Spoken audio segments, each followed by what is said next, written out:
Operation सिंदूर के तहत न सिर्फ भारतीय सेना बल्कि देश की आन बान और शान बीएसएफ ने भी पाकिस्तान को करारा जवाब दिया।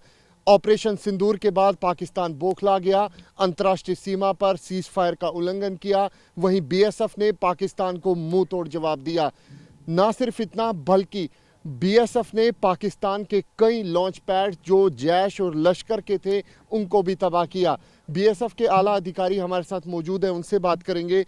सर, किस तरीके का ये ऑपरेशन था और किस तरीके से एग्जीक्यूट किया गया, खास तौर पे ऑपरेशन सिंदूर के बाद क्या कुछ सिचुएशन रही? देखिए, तनाव तो जो है 22 तारीख के बाद से शुरू हो गया था और हमने उसकी तैयारी भी करनी शुरू कर दी थी। और हमारे इलाके में जो कि चिकन नेक का इलाका है अखनूर का, उसमें 8 से लेकर 10 के बीच में काफ़ी ही यहाँ पे इंटेंस फायर हुआ और जिसका हमने जो है मुंह तोड़ जवाब दिया। बेसिकली इन्होंने 9 तारीख को हम पे बहुत ज़्यादा फायर किया और हमने इसको जो है माकूल जवाब दिया और उसका नतीजा ये हुआ कि हमने इनकी 8 पोस्टें जो हैं पूरी तरह से बर्बाद कर दी और लगभग 11 से 12 पोस्टें ऐसी हैं जिसको भारी नुकसान पहुंचाया, ऐसा नुकसान पहुंचाया कि इनको अभी तक उसकी मेंटेनेंस करनी पड़ रही है।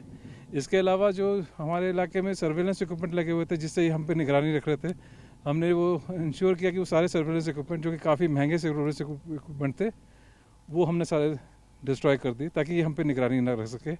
प्लस हमारे क्षेत्र के अंदर 2 लॉन्च पैड थे, हमने इंश्योर किया कि वो लॉन्च पैड पूरी तरह से डिस्ट्रॉय हो जाए और उसमें उनको हमने काफ़ी जान माल की क्षति पहुंचाई। सर, ये जो लॉन्च पैड थे इसमें जैश और लश्कर ज़्यादा मेनली थे?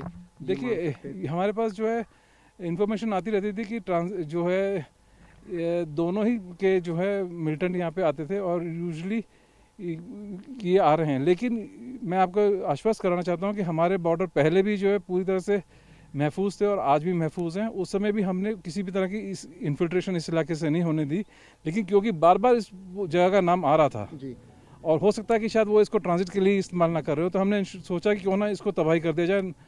और सर, ये भी कहा जा रहा है बीएसएफ ने ना सिर्फ रेंजर्स को जवाब दिया बल्कि ये कहा यह भी जा रहा है कि रेगुलर आर्मी भी इस इलाके में थी। जी, रेगुलर आर्मी आई थी हमारे द्वारा। जब इनको काफ़ी भारी नुकसान पहुंचाया गया था तो आर्मी जो है आई और आईबी सेक्टर में इकलौता हमारा इलाका था जहां पे इन्होंने 120 का हैवी मोटर और आर्टी शेलिंग भी हमारे पे की। लेकिन उसके बावजूद जो है पूरे देशवासियों का जो आशीर्वाद था और हमारी जो अच्छी सिखलाई थी, हमारा जो है क्षेत्र जो है पूरी तरह से सुरक्षित रहा और हमारे यहाँ पे किसी भी तरह की कोई हानि नहीं हुई। कोई फिगर आप बता पाएंगे कि कितने पाकिस्तानी रेंजर, पाकिस्तान की सेना और आतंकी इस कार्रवाई में मारे गए होंगे? कोई अप्रॉक्सीमेट जो आपको लग रहा है? देखिए, मैं स्पेकुलेशन पर तो नहीं जाना चाहूँगा, लेकिन किसी भी हालत में 20 से 25 से ज़्यादा की ही मात्रा हो रही होगी जो कि हमने लॉन्च पैड्स के अंदर नुकसान पहुँचाया। क्योंकि इस समय सीज फायर है, मोराल किस तरीके का है सर इस वक्त जवानों का? हम पूरी तरह से जो है चौकन्ने हैं और सामने वाले दुश्मन पे हम बिल्कुल विश्वास नहीं करते और हम पूरी तरह से तत्पर हैं। और किसी उसने गजा से बेवकूफ़ी करी तो पहले से भी ज़्यादा बुरा इल्ज़ाम उसका होगा। बहुत बहुत धन्यवाद सर। Thank you. साफ तौर पे आप बीएसएफ के जो आला अधिकारी हैं उनको सुन सकते हैं। इस इलाके में 2 आतंकियों के लॉन्च पैड्स तबाह किए गए। 25 से 30 ऐसे पाकिस्तानी सेना के रेंजर्स, पाकिस्तानी सेना, उसके साथ साथ आतंकी थे जिनको बीएसएफ ने पूरी तरीके से न्यूट्रलाइज किया है।